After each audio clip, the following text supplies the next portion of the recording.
La idea surgió básicamente porque nosotros, los de tercero, damos siempre alguna revisión de algún artículo y en paralelo medio los chicos de R1 y algunos R2 dijeron que capaz no estaban claras algunas cosas de cómo se adquiere la imagen en la resonancia, las principales secuencias que hay, las principales utilidades. Entonces, como que bueno, armar una mezcla de eso. Al principio quizás sea un poco tedioso, tiene mucho de, como para poder entender la formación de la imagen en resonancia, tiene un montón de física nuclear, en el sentido de que habla mucho de los protones, la física de los protones, entonces capaz eso es medio tedioso, pero bueno, como para mostrarles, lo primero que les recomiendo es este artículo de Ceram, que la verdad que está bastante esquemático, bastante bueno. Cuando le conté al doc que íbamos a dar esta clase, lo primero que hizo fue recomendarme este librito, que hoy también me dijo que lo ama, que está buenísimo, de Sharing, que lo pasé al grupo, así que lo tienen ahí. Lean ese libro y con ese libro van a aprender lo que... No van a aprender a interpretar una resonancia, porque son dos cosas distintas. Absolutamente. La interpretación de la imagen de la resonancia es una cosa, pero van a saber cómo se hace una resonancia, qué son las secuencias, qué son las ponderaciones. Si tienen claro eso, después van a poder interpretar la imagen, pero ojo que son dos cosas distintas. Como de acuerdo, ustedes cuando empiezan a informar tomografía, tienen un conocimiento mínimo y básico de cómo se hace una tomografía, pero no saben informar una tomografía. ¿Entiendes? Es otro camino. Con este libro lo que van a aprender es el principio básico de cómo se hace la resonancia. Sí, básicamente yo lo organicé, sobre todo en el artículo, porque tenía una organización que estaba buena, pero para entender usé un montón de cosas y también puse gráficos del libro. Básicamente el principal objetivo es, así como todos sabemos que en la tomografía la imagen se forma por la absorción de la radiación ionizante, quiero que me digan ustedes si saben cómo se forma la imagen en resonancia. O sea, uno sabe cómo se forma la imagen. Usted tiene mucho que ver con eso. Por el movimiento de los protones. Tiene que ver con el movimiento de los protones, perfecto. Con el imán atrae la energía del protón y el protón da la vuelta y manda la señal de forma bien, perfecto. Hay un imán, hay un campo magnético y hay energía de los protones. Básicamente... Los alinea el imán. ¿Para qué? Alinea para mandar el estímulo. Y radiofrecuencia. Exacto. Los dos principios que tiene son el magnetismo y la radiofrecuencia. Es para ver más o menos qué concepto tienen ustedes de cómo se forma la resonancia. Ahora lo vamos a ir viendo. Básicamente, lo que vamos a hacer es, como para que tengan el esquemático, el paciente entra al resonador y cuando el paciente entra al resonador lo estamos metiendo adentro de un imán gigante, ¿sí? El resonador es un imán gigante. De hecho, ustedes lo que deben saber es que los resonadores son unos 5 Tesla, 3 Tesla. Eso, el teslaje del resonador, es la fuerza del campo magnético, o sea, la potencia que va a tener ese imán. Por eso, a mayor teslaje, mayor potencia y mayor definición de imagen. Bueno, cuando colocamos al paciente adentro del imán o adentro del resonador, va a haber una condición basal que va a tener ese cuerpo, ¿sí? Entonces lo que nosotros vamos a hacer es emitir una onda de radiofrecuencia, por eso los dos principios que tiene la resonancia son el magnetismo y la radiofrecuencia. Vamos a interrumpir esa onda de radio, al paciente va en ese estado de reposo, va a volver al estado de reposo, va a emitir una señal mientras que vuelve a ese estado de reposo, y con eso va a haber una antena que va a reconstruir la imagen, que va a absorber esa energía, y va a reconstruir la imagen, así como cuando se forma en la televisión, que yo toda la vida dije cómo hace la tele para recibir la imagen. Así, hay una antena que recibe una onda electromagnética, digamos. De la desalineación. Sí, es que ahora lo voy a explicar. Básicamente, para entender todo este fenómeno, tenemos que entender el fenómeno de resonancia, o sea que los protones van a resonar. Para eso están los procesos de excitación y relajación. Después, el concepto de contraste entre tejidos, la resonancia, se destaca básicamente por la capacidad de contraste entre tejidos, la resolución de contraste que tiene, así como la ecografía tiene mucha resolución temporal y la tomografía tiene mucha resolución espacial con el MPR, la resonancia se destaca porque tiene mucha resolución de contraste entre los tejidos. ¿Por qué? Porque ahora vamos a ver que la señal que van a emitir o que va a captar el resonador va a estar directamente relacionado por propiedades físicas del protón y por propiedades de cada tejido. Entonces tiene mucha capacidad para diferenciar. Después, espineco, ecogradiente, son cosas que seguro escucharon, que ahora vamos a ver qué significa, y entre otras cosas un poco más específicas, y para cerrar con difusión, que siento que es algo que a todos los pone medio en crisis, pero bueno, Básicamente lo primero que tenemos que entender es que la resonancia va a formar una imagen a partir de una señal emitida por los protones. Por los protones, exactamente. ¿En qué tipo de protones? El protón, acuérdense que va a ser un átomo que esté cargado positivamente. ¿Qué protón o qué catión va a ser? El hidrógeno, como ya nos ha explicado el doc. Básicamente, ¿por qué? Porque es el que está más extendido en todo el cuerpo. En dos principales tejidos, que son el agua y la grasa, donde va a estar formando moléculas de H2O o unido a las cadenas de hidrocarburos para formar los ácidos grasos y los lípidos, ¿sí? Entonces, no solo por la señal emitida de los protones, sino la señal emitida de los protones dentro de ese contexto, o sea, dentro de ese tejido. Son las dos principales cosas que van a variar la imagen. Lo primero que tienen que entender es esta parte que es medio plomo, que es la física del protón. El protón tiene una carga eléctrica que es una carga positiva. Al estar cargado, nunca va a estar quieto. Va a ser un mini campo magnético. Entonces va a estar en constante movimiento. Y va a tener dos tipos de movimiento. Imagínense la Tierra o un trompo. ¿Todos saben lo que es un trompo? Bueno, capaz tiene otro nombre. El trompo o la Tierra va a tener dos tipos de movimiento, que van a ser concéntricos sobre su eje largo, o sea, sobre su propio eje, como la rotación de la Tierra, y otro movimiento que va a ser alrededor del campo magnético que se le aplique, que va a ser, acá ven la imagen, como un trompo, ¿sí?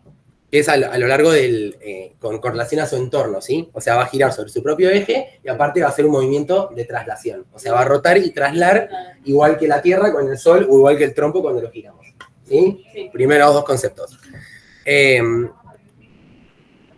La fuerza con la que van a girar esos protones va a estar condicionada por la potencia del campo y las propiedades de cada tejido. Por eso, la potencia del campo cambia.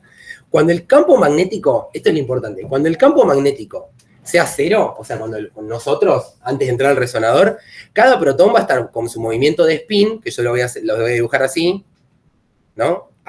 En sentido de su eje largo, cada uno precesando, es decir, moviéndose como un trompo, cada uno en la suya.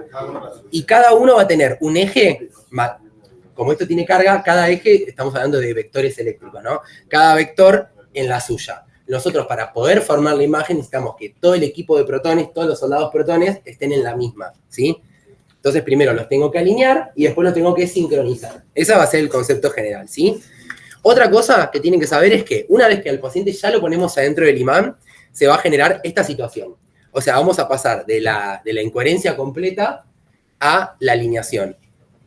Una vez el doc me lo había explicado, como imagínense a chicos corriendo en un patio, cada uno en la suya, a grupitos jugando entre sí, pero cada uno en la suya, y va a sonar el timbre del recreo. Entonces, no todos van a entrar al aula, pero por lo menos se van a quedar quietos y van a mirar a la puerta de entrada, ¿no? Como que todos por lo menos quedan mirando para el mismo lado. ¿Qué significa esto? Que van a quedar mirando todos al mismo plano, cada uno en su movimiento spin, cada uno con su movimiento de precesión, pero por lo menos todos mirando para adelante, que sería hacia el norte del imán. Esto se llama fenómeno de magnetización longitudinal, o polarización de la magnetización. Es decir, que como hay un magneto que es el imán, todos quedan mirando para el mismo lado. Y acá hay... Sí. No usen el ecógrafo del 2 que lo vienen a buscar. No usar ecógrafo del 2. Y limpien el gel. Bueno, ¿por qué se alinean de manera longitudinal? Esto es lo que explicaba muy bien el libro, era que imagínense una persona de pie y una persona parada sobre sus manos. Es una situación de alta energía pararse sobre las manos y de baja energía pararse sobre pie. Entonces, obviamente, cuando aplicamos el campo magnético, se van a orientar todos en el mismo plano, o sea, mirando hacia el mismo lado, que se llama de manera paralela al campo magnético. O sea, miran hacia el norte. Mirar hacia el sur, como estos dos relegados de acá, les genera más costo energético. Entonces, no lo van a hacer. Esos son los dos principales. O sea que lo primero que sucede cuando ponemos en el campo son la polarización de la magnetización, es decir, que todos van a mirar al mismo lado, y va a haber movimientos de precesión, lo que se llama incoherente. O sea, cada uno precesa en la suya, ¿sí? De esta situación. Este es el campo magnético, que son estas ondas rojas. Van a quedar todos alineados o polarizados, pero cada uno con su spin y cada uno con su precesión incoherente. Esto, primer proceso, magnetización longitudinal. Lo mismo que decíamos, lo importante es que directamente el paciente se va a transformar o va a empezar a formar parte de ese vector eléctrico que se va a generar, y el mismo paciente va a tener un eje longitudinal que se llama eje Z, o lo que normalmente es el I, acá le llaman Z, que es el eje longitudinal, y este es el eje principal que nosotros vamos a tener que tener en cuenta. Después, por otro fenómeno, se va a formar un eje Y, que ahora lo vamos a ver. Bueno, lo que dijimos es, la formación de la imagen en resonancia magnética se genera por la absorción de una energía que liberan los protones cuando se relajan. ¿Qué implica esto? Que primero tenemos que haber excitado y cargado a los protones, para que se puedan relajar y reposicionar y liberar la energía. Entonces, una vez que estamos dentro del campo magnético, que polarizamos y generamos una magnetización longitudinal, lo que vamos a hacer es tirar una onda de radiofrecuencia, que es como el timbre del recreo, que lo que va a hacer es generar modificaciones sobre esos protones. Son dos principales fenómenos, que son cambiar de la posición a... cuando le va a tirar como una corriente eléctrica y lo que va a generar es que adquiera mucha energía ese protón y va a cambiar su posición. O sea que en vez de quedar de manera longitudinal, se va a caer 90 grados y va a quedar en situación transversal, ¿sí? Y lo otro que va a generar es, o sea, que de magnetización longitudinal vamos a pasar a una magnetización transversal, o sea, el protón se va a caer hacia su costado. Y lo otro que va a pasar es que, así como cada uno precesaba de forma incoherente, ahora con esto yo también los sincronizo. O sea que todos van a procesar a la misma velocidad y en el mismo tiempo, ¿sí? Imagínense que procesan como en las manecillas de un reloj. Entonces, cada protón, uno estaba en la hora 1, otro en la hora 3, otro en la hora 4, y ahora todos van a ir 1, 2, 3, 4, todos sincronizados, clase de zumba. Para que nosotros podamos hacer esto, la intensidad y la velocidad de la onda de frecuencia tiene que ser igual a la velocidad de precesión de los protones. Básicamente, la velocidad de la corriente eléctrica que yo tiro tiene que ser igual a la frecuencia en la que giran las precesiones. Básicamente, para que el protón te dé pelota, le tenés que hablar en su idioma. O sea, a una carga eléctrica que él pueda entender que es su frecuencia de precesión. Para esto hay leyes, cosas, para poder calcularlo, no importa, no me quise meter. No, por suerte eso viene todo calculado. La ley del Amdor, no importa, no me voy a meter en eso. Eso viene calculado por el equipo, porque imaginen que tenga que ser el técnico que calcule a qué frecuencia va a hacer mover los protones. Por suerte. Imagínense si así quedan ahora, si tuvieran que hacer eso. Pero lo importante, como dice el doc, no lo tenemos, es como para poder entender qué es lo que pasa, ¿no? Lo que pasaba. Lo que sería pasaba, más o menos, sí. Perdón, lo mismo como para hacer una analogía de que cuánto miliamperaje, cuánto kilovoltaje le tengo que poner yo a un abdomen, a un tórax. Eso viene con el equipo. No lo calculamos nosotros, ya viene con el equipo. Digo, menuda tarea sería que tuviera que calcularlo el técnico, el kilovoltaje y el miliamperaje para hacer un cerebro, o un tórax, o un abdomen y pelvis, o un hueso. Bueno, en este caso pasa exactamente lo mismo. Por suerte, la frecuencia con la que se tienen que procesar los protones ya viene calculado, ya está todo. Exacto, ya es una ley física que está estimada y ya se sabe. Bueno, entonces pasábamos. Esta era la situación de solo tengo un imán y tengo la magnetización longitudinal. Todos mirando para el mismo lado, cada uno en la suya, pero mirando para el mismo lado. Lo que sucede es, cuando yo tiro la radiofrecuencia, es que se va a cargar el protón y es como si lo empujara. Se va a caer hacia el costado y va a generar un eje ahora que es un eje Y, o sea, transversal a como estaba, ¿sí? Acuérdense, cuando estoy longitudinal, estoy en una situación de baja energía, y ahora que caí, estoy en una situación de alta energía, ¿sí? O sea que está como excitado el protón. Bueno, no solo tiene que pasar eso, que es que se genere un eje transversal, sino que tenemos que coordinar la precesión, o sincronizar la precesión de esos protones. Acá lo que decía es como si tuvieras al domador con un látigo y haciendo que caminen no solo hacia el mismo sentido, sino que en el mismo orden y al mismo tiempo, ¿sí? Y acá tenemos la antena, que es lo que va a captar. Entonces lo que nosotros necesitamos son estos dos fenómenos, que son rotar la magnetización de longitudinal a transversal, o sea, convertir la magnetización longitudinal en una transversal, y transformar la precesión incoherente, o sea, que cada uno en la suya, a una precesión coherente, ¿sí? ¿Hasta ahora más o menos va? Sí. Bueno, entonces el fenómeno físico que se genera es que como yo tenía un eje XY o ZY, con un eje que era mayormente longitudinal, a medida que me vaya disminuyendo el vector, o sea, la cantidad de energía que se detecta en el longitudinal, me va a ir aumentando la señal que se genera en el transversal. O sea, aunque no lo crean, esto es lo que se transforma en T1, T2. Así que esto es importante que se entienda. La caída del protón hace que se sense menos energía en el longitudinal y más en el transversal. O sea que a medida que baja lo longitudinal, aumenta lo transversal. Y disminuye la energía, tipo...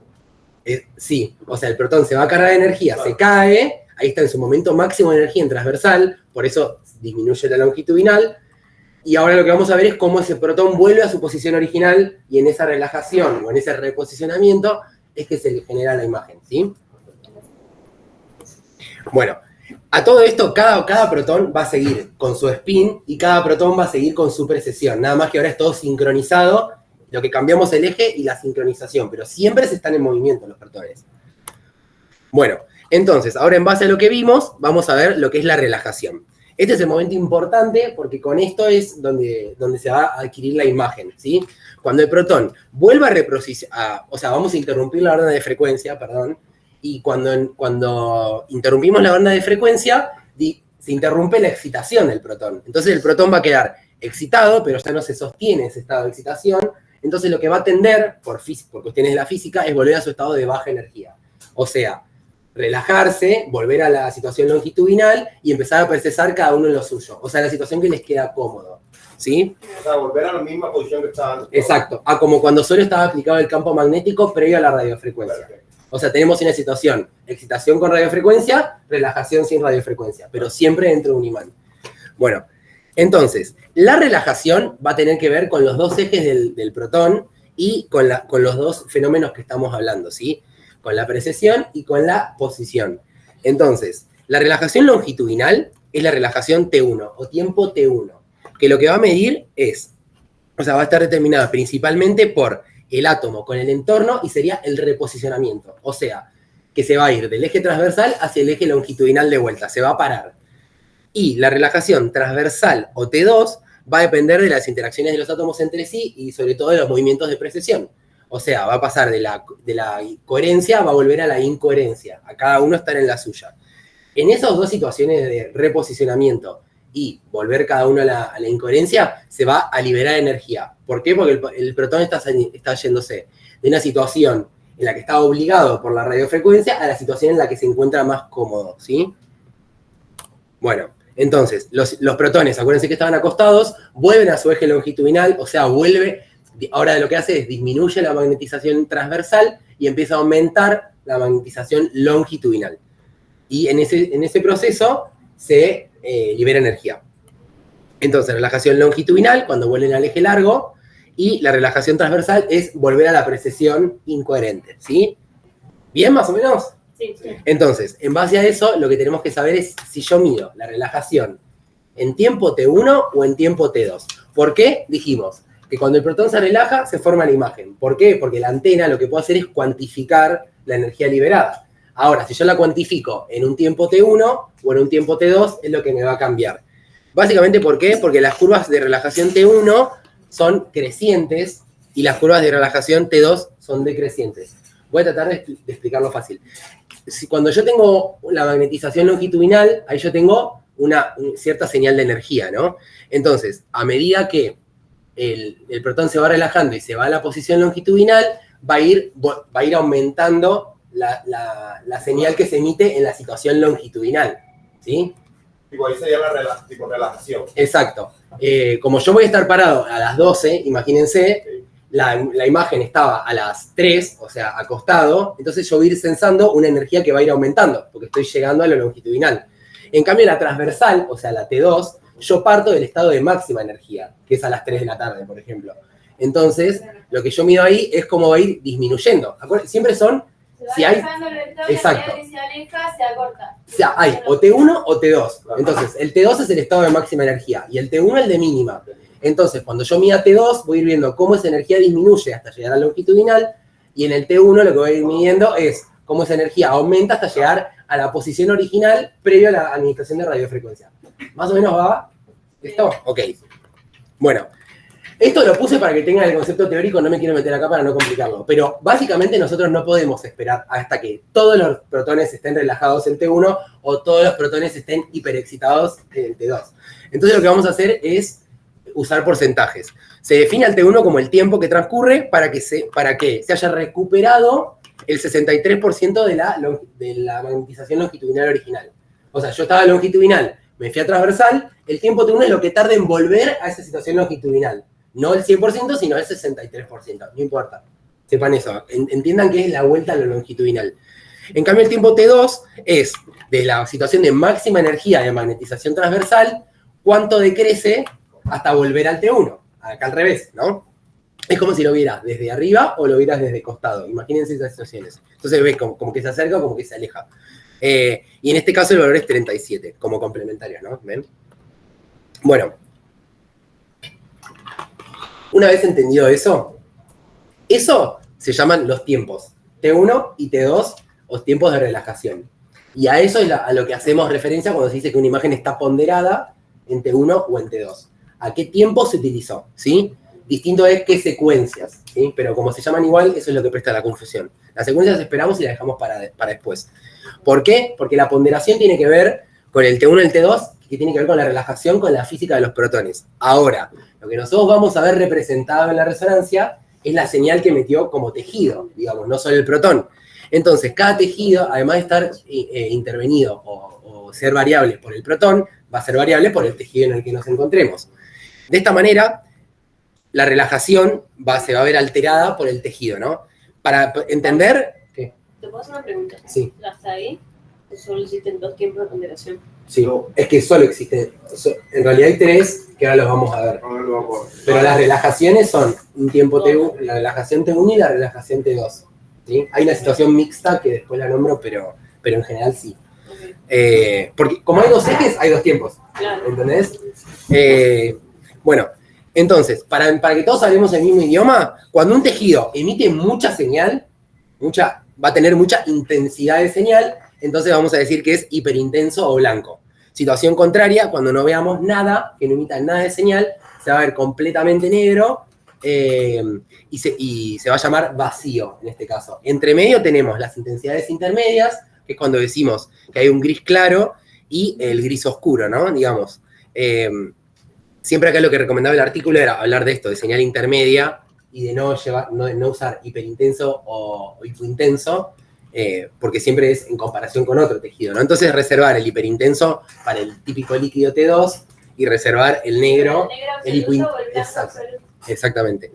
Bueno, acá lo que les quiero mechar un ratito es que cuando decimos que no vemos nada, vemos negro. Si la máxima señal, la hiperintensidad es la máxima señal, que es el blanco, cuando vemos negro es la ausencia de señal. O sea, que es lo que nos explica el vacío de flujo. Ya vieron que los hemos visto con Naui, porque sobre todo en las arterias del cerebro se ve. El concepto de vacío de flujo tiene que ver con, imagínense que yo tiré la onda de radiofrecuencia, el protón estaba puesto en un lugar, yo lo excité y esperé que se relajara. Lo que cambia es la posición del protón y la precesión del protón, pero nunca su ubicación en el tejido. ¿Me explicó? Bien, como que en su sitio siempre. En cambio, cuando yo estoy en estructuras que tienen flujo, como por ejemplo las arterias que tienen un flujo rápido, lo que sucede es que el protón que yo excité en el minuto 3, cuando yo le estoy esperando para censar esa relajación, el protón ya está en cualquier lado. Entonces, lo que yo voy a ver es que los protones que yo excité en el segmento C3 de la carótida, ahora están en el C7, por ejemplo, ¿no? Invento. Entonces, lo que se va a censar a ese nivel es como si no hubiera nada. Entonces, es el concepto vacío de flujo. Vacío de flujo es normal, es fisiológico. Cuando tengan pérdida de vacío de flujo en un T2, algo pasó. O está el trombo, o hay estasis, o algo pasó, ¿sí? Nada, lo me echo rápido. Ahora, habíamos dicho que cuando un tejido emite mucha señal, es que se ve hiperintenso. La intensidad va a tener que ver con... Paren, espera. 15 minutos. Terminamos la clase. Bueno, la intensidad de señal entonces va a estar determinada por las características estas de los protones y por el tejido. ¿Por qué por el tejido? Porque ustedes imagínense que charlar con un compañero no es lo mismo. Si, por ejemplo, está el profesor mirando o estamos en hora libre. A los protones les pasa lo mismo. Para poder intercambiar energía entre ellos, hay entornos que les van a ser más fáciles o entornos que les van a ser más difíciles. Entonces, en la grasa, que es un tejido sólido, los protones están muy cerquitas unos de otros. Entonces se escuchan mejor. Entonces pueden pasar energía mejor. ¿Esto cómo se ve representado? ¿En qué? la liberación de energía va a ser más rápida, o sea que los tiempos van a ser más cortos.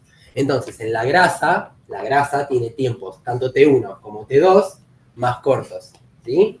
En cambio, en el líquido, cada protón está en una esquina de la pileta distinta. Entonces, les cuesta mucho más trabajo liberar energía. Cuando digo trabajo, en realidad es tiempo, perdón. Les va a costar mucho más tiempo porque van a tener que nadar cerca del otro.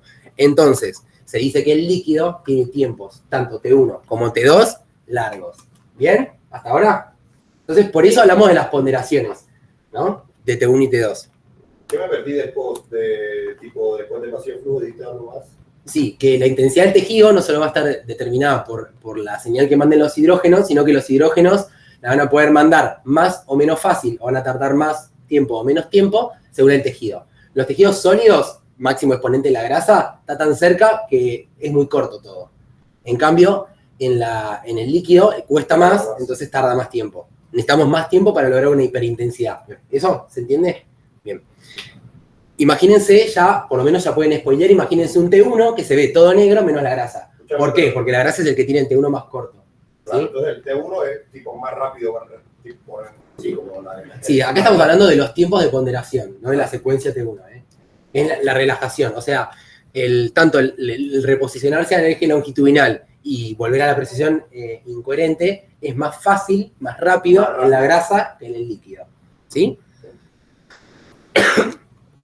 Bueno, acá lo pueden ver como más dibujado, en el mismo tejido, por ejemplo, el mismo órgano, cuando tiene grasa está todo más cerquita, se representan T1 más cortos, y cuando está todo separado, se representan T1 y T2 más largos. ¿Sí? Acá era lo que decíamos, tiene un ejemplo de un cerebro axial en T1 y un cerebro axial en T2. Fíjense, esto ya también está estandarizado porque ya dijimos que el tiempo T1 y el tiempo T2 eran tiempos ya calculados para el 63 y para el 37, no importa, pero lo que tienen que ver es, si es una curva de un eje X, tiempo, versus un eje Y, intensidad, a medida que yo aumento el tiempo, voy a ir aumentando la señal que mandan los tejidos, ¿no? Porque a medida que yo, si como estoy en T1, voy a ver cómo los protones vuelven a mi situación longitudinal. Entonces va a ser una curva ascendente. Por supuesto que la grasa va a llegar al mismo tiempo, que cuando nosotros hacemos la foto del tiempo T1, la grasa va a tener mayor intensidad que el líquido. Por eso yo veo a la grasa hiper y al líquido hipo. ¿Sí? ¿Bien? Sí. Ok.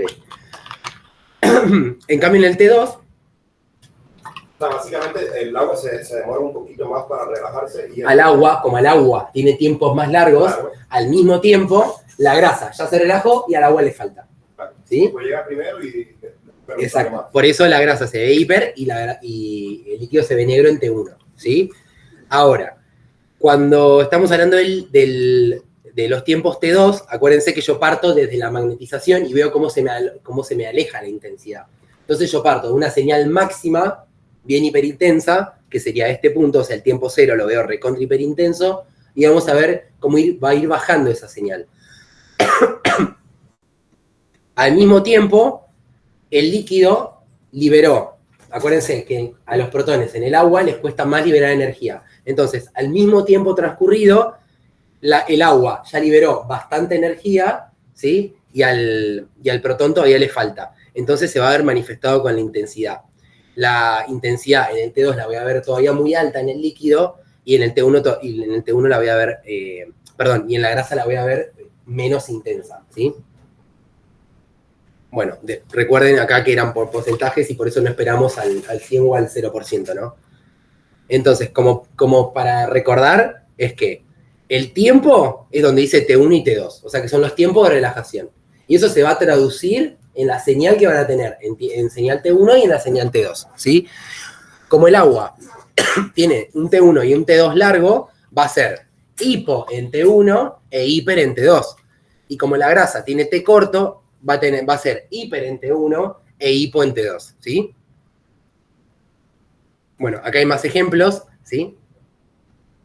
Lo que preguntaba Ro, acá yo tengo la ponderación en T1 y la ponderación en T2, que es todo lo que estuvimos explicando. Si yo altero un poco esos parámetros y cambio, puedo pasar a una situación intermedia, que es la densidad protónica, ¿sí? Que lo que me va a cambiar es la escala de grises. Fíjense cómo. En T1 lo más hiperintenso que tengo es la grasa. En T1 es un tiempito corto. Entonces lo único que se me llegó a relajar y a dar señal es la grasa.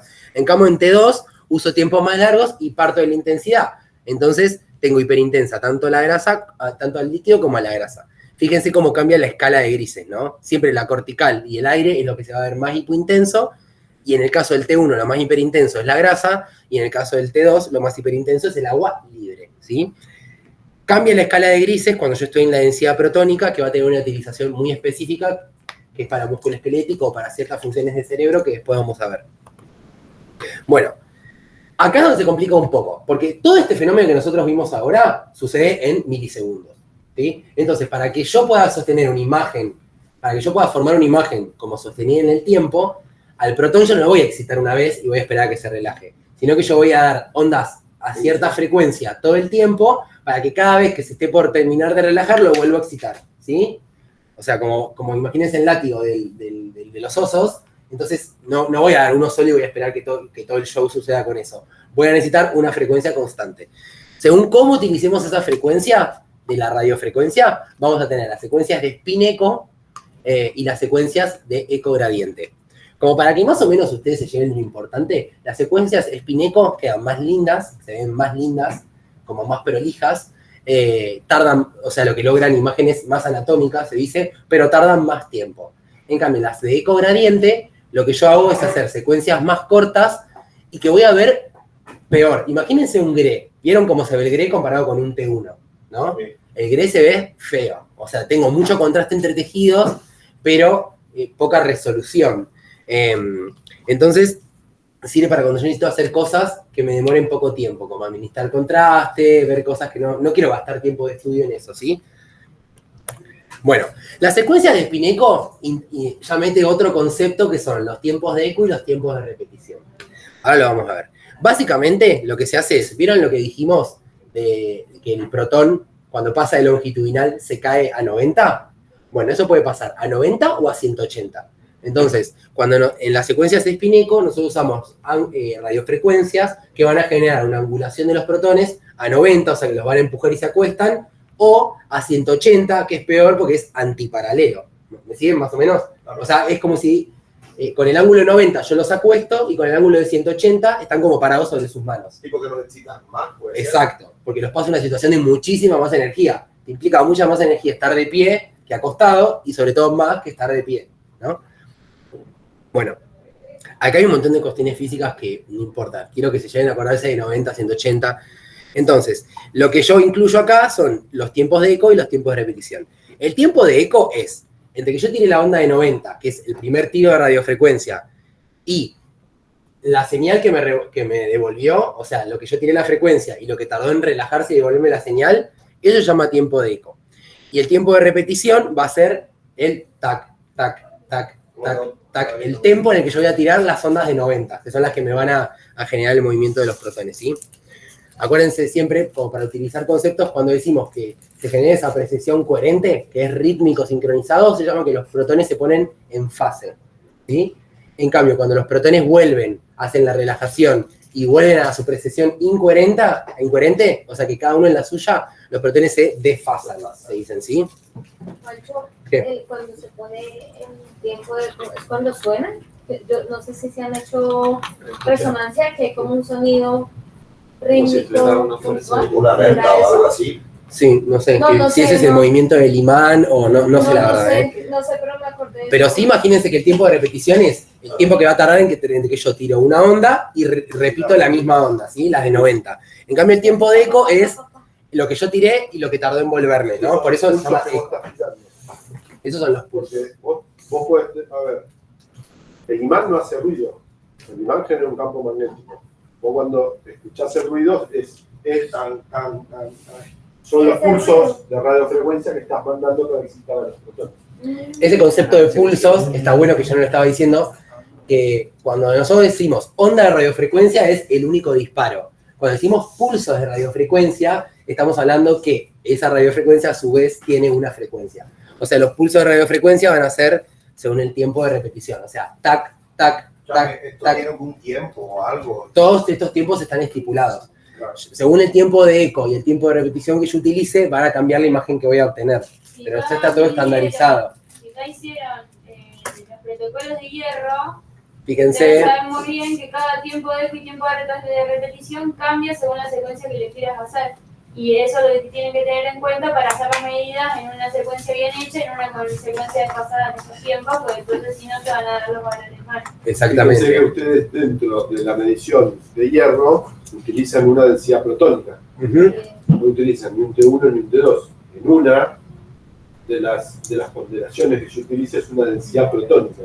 Con lo cual, una densidad protónica es un ecogradiente. Exactamente. Y es una imagen que anatómicamente es una porquería, pero me sirve para medir. Porque tengo lo que... Esa es la otra. Esa es la T2 estrella, que es un T2 que varía. Pero lo importante, por ejemplo, el ejemplo del protocolo de hierro está muy bueno, porque si yo uso T1 y T2 cortos, para ver el T1 voy a usar tiempos de eco y tiempos de repetición cortos.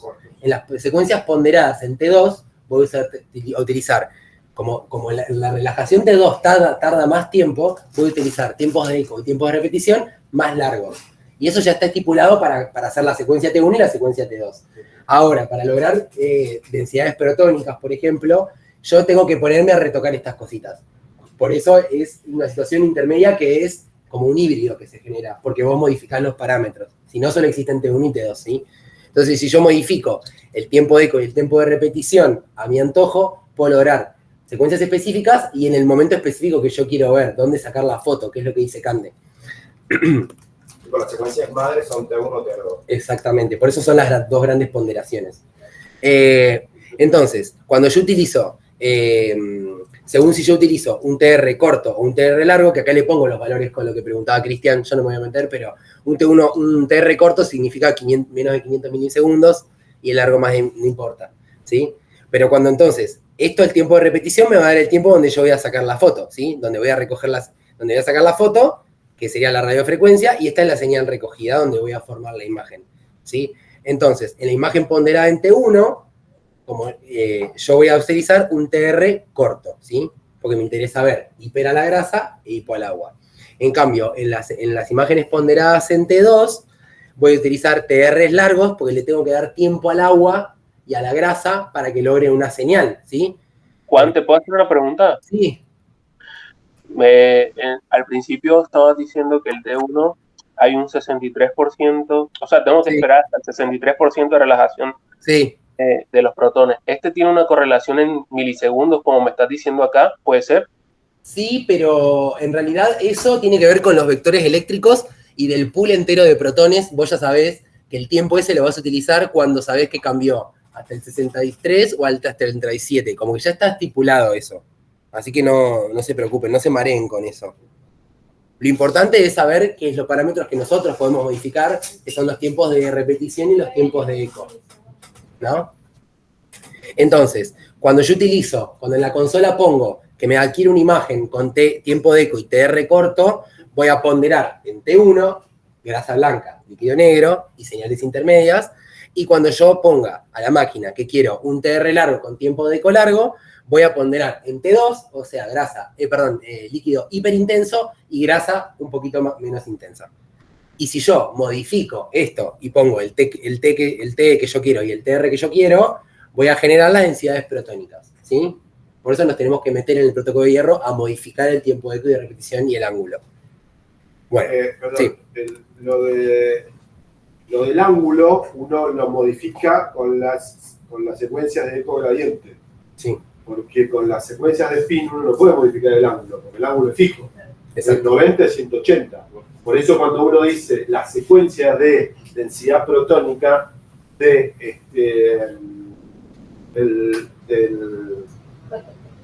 hierro, uno, aparte de decirle el TE y el TR, le dice el ángulo. ¿Estamos de acuerdo? En las secuencias que uno obtiene la imagen a partir de eco gradiente, los ángulos son entre 10 y 80. Uno elige el ángulo. No son fijos de 90 a 180, sino son ángulos más chicos, más cortos, por eso las secuencias son más rápidas.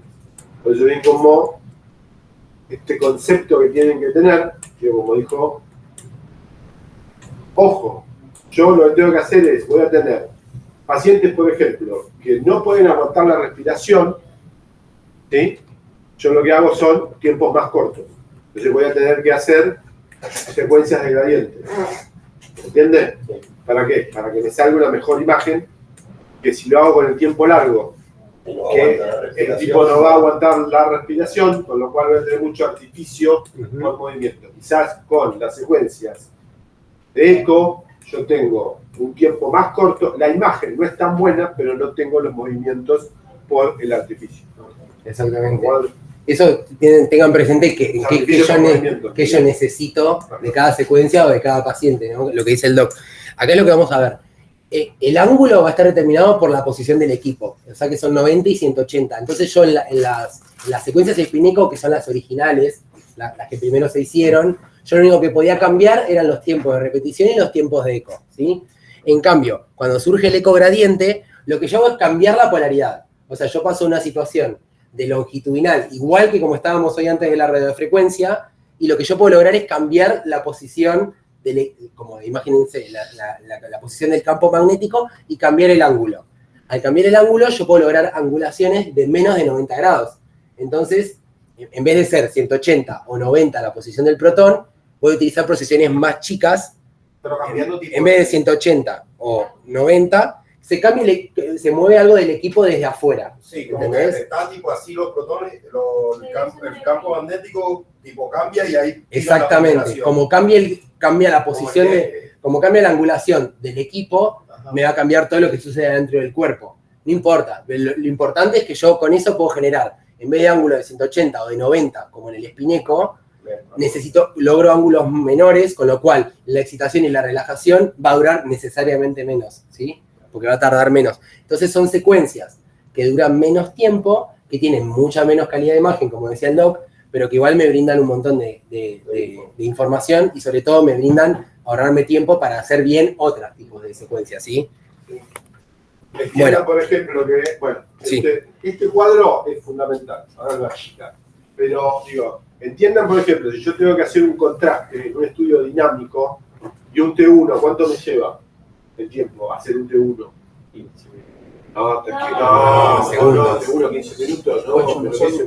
Sí, 3, más rápido, 3 minutos. 2 minutos. 3 minutos. ¿Y cómo yo en una secuencia T1 de 3 minutos puedo hacer un estudio dinámico a los 20 segundos, a los 40 segundos y a los 2 minutos? No lo puedo hacer, tengo que hacer que las secuencias sean más cortas. Las secuencias son más cortas con qué? Que con gradiente. No, 15 minutos entre uno, no, estudio, me equivoqué. Básicamente, esas son los... Un estudio, una Polanqui te dura. Una Polanqui te dura 15 minutos. No, pero entre uno te dura, 3 minutos, 5 minutos. Vale, no respire por 15 minutos. No respire. No respire por 15 minutos y se está, todo muerto. Bueno, una pregunta aparte. O sea, por eso también yo no he visto estudios que sean como... Es decir, para que tenga sentido la resonancia siempre tiene que ser estructura que tengan agua. Es decir, el hidrógeno, porque en aire como pulmón... Tiene que tener hidrógeno. Porque en los pulmones como es bastante aire no tiene ningún sentido. Exacto. El aire es lo que yo les dije siempre. Para su leche. Sí, entendí lo que quiero decir. No, amigo, yo entendí la pregunta. Como entiende, como en los pulmones de aire no tiene ningún sentido. Para tener señal tenés que tener protones. Exacto. Por ahora la resonancia trabaja con protones, con lo cual vos vas a generar señal donde haya protones. Es más, básicamente lo que mide la resonancia es la cantidad de protones que vos tenés. Por ejemplo, vos tenés edema, ¿qué tenés? Agua. Tenés más agua. Si tenés más agua, ¿qué tenés? Más protones. Si tenés más protones, ¿cómo se ve? Más blanco. Bueno, entonces, básicamente por eso. La resonancia trabaja con protones de hidrógeno. No cualquier protón. Protones de hidrógeno. Ese es el concepto fundamental. Donde no hay hidrógeno, no hay señal. Por ejemplo, que después lo vamos a ver, esa es la función de la densidad protónica, que lo que te hace es, vos cambias los valores y te va a hablar según la concentración que tengan los tejidos. Por eso, la sangre, el hueso, el aire, no tiene protones y se ve casi como un vacío de señal, se ve bien hipo, ¿sí? Bueno, acá lo que quise hacer fue poner esta tabla más o menos como que te organiza. Los tiempos de ponderación son T1, T2, más o menos la densidad protónica, ¿no? Pero ahora, cuando hablamos de secuencias, acá ya cambia, son las secuencias que son las que nosotros vemos abajo en el pack, que son todos los cuadraditos que nosotros podemos ver. Lo bueno de saber entender cómo se construyó y qué nos da, es lo que siempre dice Neville, qué voy a esperar yo de esa secuencia, o sea, qué le voy a ir a preguntar, qué información me va a dar esa secuencia, ¿sí?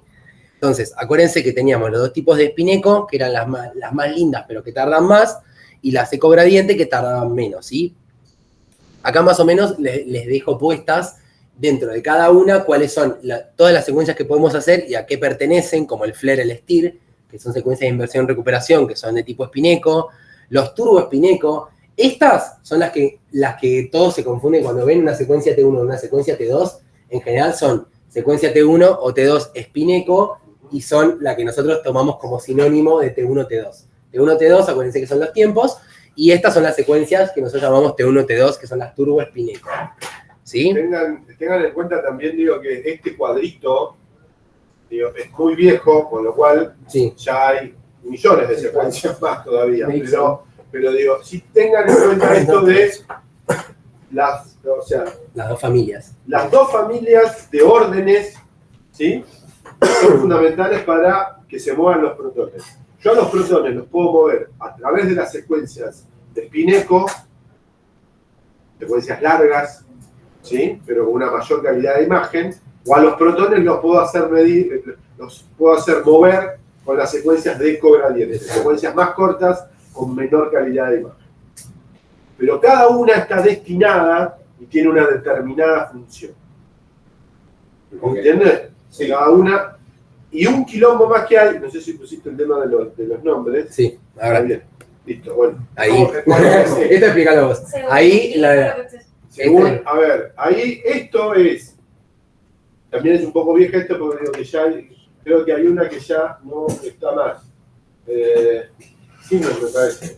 O GE, digo que lo compró Canon. Es otra empresa. Pero ahí está. Toshiba lo compró Canon. Entonces, hay 5 marcas, 5 fabricantes de resonadores mundiales. Por una cuestión de patentes, vieron que los yanquis le dan mucha importancia a la patente, que sería más o menos como el autor de la canción que va y la registra. Después, si tocan esa canción, el autor de la canción le paga. Bueno, en este caso es lo mismo, por una cuestión de patente, cada uno le pone su nombre. Exacto. Entonces, por ejemplo, nosotros que trabajamos con Philips, la secuencia que ahí se ve sobre el lado izquierdo, que es la primera, del otro lado, de la pantalla. Es un srive del otro lado. ¿Ves? Un srive. Sí. Bien. Que esa es una secuencia, básicamente, que es ecogradiente, T1, ponderada en T1 y con saturación grasa, que es el que utilizamos para los estudios dinámicos del abdomen. Fíjense que para GE se llama lava. ¿Lo dice? No lo veo. Lava, acá. Lava. Para GE se llama lava. Fíjense que lo que ustedes conocen como una secuencia fiesta es de GE. Claro, fiesta. Que para nosotros, ¿sí? Es un balance. Sí. Pero que básicamente es lo mismo, es una secuencia de cogradiente, pero que pondera en T2 y que se utiliza básicamente para ver los nervios, por ejemplo. Bueno, pero GE le puso fiesta, TIR le puso balance, pero es la misma secuencia. Por eso se las puse para demostrar que es complejo y que lo que importa es que ustedes cuando vean la imagen sepan reconocer si es spin o gradiente y si está ponderante en T1 o en T2, porque eso es lo que yo le voy a preguntar a la secuencia. Que diga Thrive o que diga no sé qué, después te ponen con un equipo que uno estaba acostumbrado y decís, ¿qué es esta fiesta? ¿Viste? Como, no sé. Entonces, tipo, el spin con una secuencia de spin sería un T2. El típico T1 o T2 que vos tenés en tu cabeza es un espineco. Es un spin. Y tipo, el GRE, ponele, es un coso. Y el GRE es un eco de gradiente. Es un eco de gradiente. En fase fuera de fase es una secuencia de eco gradiente. Perfecto. Que ahora lo vamos a ver. Pasa que, además de ser ponderadas en espineco o eco de gradiente, nosotros tenemos que le podemos aplicar fenómenos que van a cambiar el comportamiento de las secuencias, como por ejemplo, FLAIR, STIR, o sea, otros conceptos, que son los que vamos a ver ahora. Esto más o menos es el esquema que tienen que tener. Por ejemplo, este es el T1, este es un T1 espineco, este es un T2 espineco, este es un gradiente de eco. Primero que quiero que vean empezar a hablar de las secuencias. Casi del posterior a todo el evento físico. Sí, ahora todo son las secuencias. ¿Cuánto te falta? Porque si es otro capítulo, haces otro capítulo. Es las secuencias y las utilidades. Para ver, ya te digo. Voy 20 y son 90 y... No, pero no es tan largo esto, pero como quieran, ¿eh? No, dejala para la Ahora, No. la próxima que va a ser. pero sí, aparte, si estudias ya esto está. acá, Esta es la base no lo y van a captar, sino esta es la base y las próximas son cuando yo modifico. la física de lo básico. la interpretación, perdón. Pero véanse cosas A De ver, última también saldamos dudas, porque esto es mucha info, ¿no? Que entiendan- Va a ser eco. que entiendan esto. Más allá de que nosotros lo expliquemos, ustedes se tienen que sentar a leer. Porque yo creo que, otra vez, por primera vez en 3 años entendió resonancia, pero porque se sentó, lo entendió, ¿sí? Y entendió para dar una clase. ¿Sí? Y uno entiende de una determinada forma y uno lo puede explicar, pero si uno no lo interioriza, Sí. uno puede anotar mucho. Cada uno pero entiende de una manera Cada uno distinta. entiende de una manera. Entonces, con esta clase, con el libro, lean el libro los va a ir guiando, pero tienen que sentarse ustedes a leer el libro y a sentarse y a volver a leer ese libro, el que lo leyó, seguramente se dio cuenta que hasta el mismo libro hay parte que te dice, bueno, ahora cortamos, Sí. vaya, descanse, haga otra cosa, Te hace un pasado después vuelva. limpio, te hace un pasado en limpio, un punteo Por eso, importante. Está bueno. bien. Después te dice, bueno, arranquemos otra vez. Usted tendría que tener claro estos puntos. Si no tiene claro estos puntos, vuelva a leer el capítulo anterior antes de leer este capítulo. Es muy didáctico en ese sentido. Digo, y uno, a ver, resonancia no lo aprenden de otro. Si no se sientan ustedes a intentar entenderlo, no lo van a lograr. Entonces, esto es la física. Esto es como decir, che, ¿cómo se hace una tomografía? Ahí, una tomografía se utilizan los rayos atraviesan al paciente, del otro lado hay detectores, esos detectores lo que hacen es transformar la señal, ¿sí?, eléctrica en densidades. Bien, entonces, ¿la resonancia qué es? ¿Trabajo con qué? A través de protones. ¿Qué hago con los protones? Primero los pongo en línea.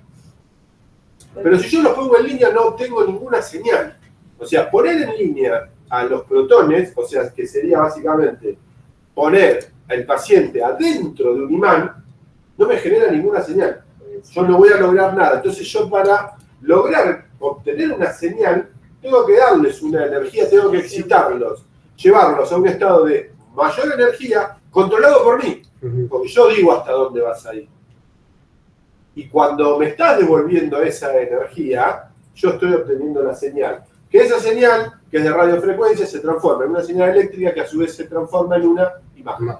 Uno piensa, son todo lo mismo, es como la ecografía. Yo lo que utilizo es la energía mecánica del ultrasonido, que la tiro, rebota, de acuerdo a lo que vuelve, se genera una señal eléctrica que termina transformándose finalmente en una imagen. El sistema es básico, es el mismo. Nada más que en uno utilizo ultrasonido, en otro utilizo rayos X, y en este caso, para la resonancia utilizo el magnetismo, magnética, resonancia. ¿Estamos de acuerdo? Ahora, lo otro que tiene que quedar bien en claro es las ponderaciones T1, T2 y densidad protónica. Yo decido. Y esas tres se dan en un mismo momento. ¿Estamos de acuerdo? Yo decido qué parte de la foto ¿Te importa? me importa. ¿Estamos de acuerdo? Pero T1, T2 y densidad protónica se dan en ese momento en que está desapareciendo la magnetización transversal y volviendo a aparecer la magnetización longitudinal. Hay tres momentos distintos que de acuerdo a donde yo tome la foto, Exacto. voy a ver el T1, voy a ver el T2 y voy a ver la densidad protónica. Nada más, o sea, ¿cuál sería la diferencia? Por ejemplo, una secuencia de spin-echo, que yo quiero ver un T1 y un T2, yo lo voy a programar de la misma forma, pero la foto la voy a sacar en dos tiempos distintos. Una la voy a sacar en un tiempo T1, otra la voy a sacar en un tiempo T2. Y si quisiera, podría sacarla también en un tiempo de densidad protónica. Exacto. Es más, en densidad protónica van a leer en algunos lados que algunos le dicen medio en chiste, que yo, le dicen T3. Sí, claro, tal cual. Le dicen T3. Como una tercera forma de mirar. Que es una tercera forma, que se utiliza mucho menos que las otras ponderaciones. ¿Sí? Y después es, cada secuencia